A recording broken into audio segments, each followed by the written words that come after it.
مدينة فاروق الطبية عناية طبية متميزة.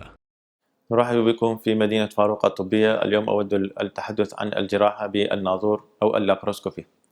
تستخدم الجراحة المنظارية لإتمام العديد من العمليات في شتى مجالات الجراحة، ونحن بتوفيق من الله قمنا في مدينة فاروق الطبية بإجراء العديد من العمليات بالناظور.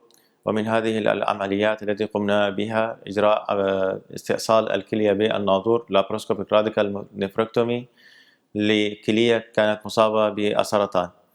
ومن العمليات الأخرى التي قمنا بإجرائها عملية إزالة الغدة الكظرية لابروسكوبيك أدرينالكتومي. ولقد قمنا أيضا بإجراء عملية الناظورية لطفل يبلغ من العمر 3 سنوات، والتي كانت عملية لابروسكوبيك أورشوبيكسي أي إنزال الخصية الهاجرة. وتتميز الجراحة المنظارية بكونها أكثر مقبولية من الطريقة التقليدية، وذلك للشفاء العاجل وآلام أقل وقلة الحاجة للأدوية المسكنة بعد العمليات، ورجوع المريض بسرعة لحيويته المتكاملة بعد العملية. وتتميز أيضا الجراحة المنظارية بفقدان أقل كمية من الدم أثناء العمليات.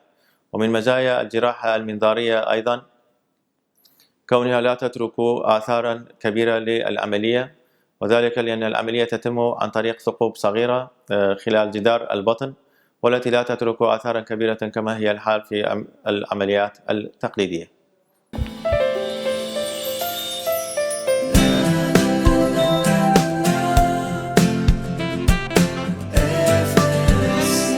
مدينة فاروق الطبية عناية طبية متميزة.